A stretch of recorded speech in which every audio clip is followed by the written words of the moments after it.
ખાસ કરીને વાત કરીએ તો રાજકોટ મહાનગર ઉપરાંતના તમામ જે મહાનગરો છે ત્યાં એર ક્વોલિટી ઇન્ડેક્સની હાલ જે ચર્ચાઓ ચાલી રહી છે. ઉપરાંત જોવા જઈએ તો આપણા રાજકોટ મહાનગરપાલિકાના જે સેન્સરો અમુક જગ્યાએ ફિક્સ કરેલા છે તેમાં પણ સવારે ને સાંજે જે એક્યુઆઈ જે છે એ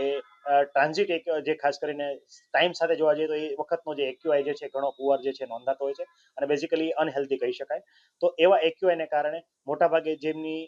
શ્વસન લગત જે છે બીમારીનું પ્રમાણ છે અત્યારે જોવા મળી રહ્યું છે. ખાસ કરીને જોવા જઈએ તો રાજકોટની ઓપીડીની અંદર જે છે રાજકોટ મહાનગરપાલિકાના શહેરી પ્રાથમિક આરોગ્ય કેન્દ્ર ખાતે જે નોંધાતી ઓપીડી છે એમાં શરદી ઉધરસ સાથે સાથે અસ્થમેટિક અટેક ઉપરાંત જોવા જઈએ તો શ્વાસ લેવાની તકલીફ વગેરે દર્દીઓની માત્રા જે છે નોંધાઈ રહી છે. આ ઉપરાંત જે છે જોવા જઈએ તો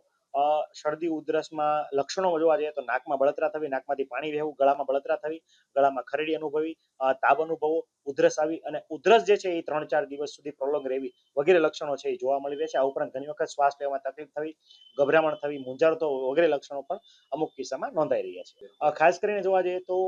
અત્યારે આ બાબતોથી બચવા માટે સવારે ને સાંજે જ્યારે પીક અવર્સ એટલે કે ફોગિંગ વાળું વાતાવરણ હોય અથવા ધુમ્મસ વાળું વાતાવરણ હોય ત્યારે ખાસ કરીને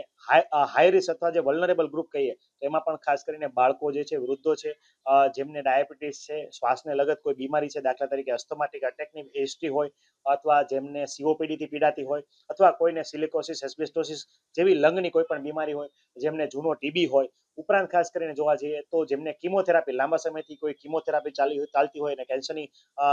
કેન્સરગ્રસ્ત હોય તો આવા વૃદ્ધો ઉપરાંત તમામ એડલ્ટોએ ખાસ જે છે તકેદારી રાખવાની જરૂરિયાત છે. આ ઉપરાંત જે લોકોને સિટીની અંદર આવા વિસ્તારોમાં ટ્રાવેલિંગ કરવાનું થતું હોય અથવા બાઇક પર જવાનું થતું હોય તો આ તમામ લોકોએ જે છે પીક અવર્સ દરમિયાન માસ્ક જે છે એનો ઉપયોગ જે છે કરવો ખૂબ હિતાવહ છે. આ ઉપરાંત શરીરની અંદર પાણીની માત્રા જે છે ખૂબ જાળવી રાખવી જરૂરી છે. દિવસ દરમિયાન 3-4 લીટર જેટલું પાણી જે છે એનું સેવન એક પુખ્ત વયના વ્યક્તિએ કરવું જોઈએ, કારણ કે શિયાળાની અંદર તમને તરસ ઘટવાને કારણે પાણીનું સેવન થઈ શકતું નથી. આ ઉપરાંત જોવા જઈએ તો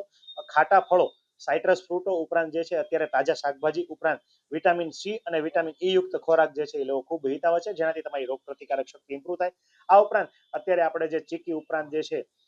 તલ, ચીકી, સિંગ વગેરેના પાક જે છે મળતા હોય તો એ પણ ખાસ કરીને અત્યારે હાઈ કેલરી વાળો ખોરાક જે છે લેવાથી તમારી રોગ પ્રતિકારક શક્તિ જે છે વધતી હોય તો એનું પણ ભરપૂર માત્રામાં સેવન છે એ કરવું હિતાવહ છે.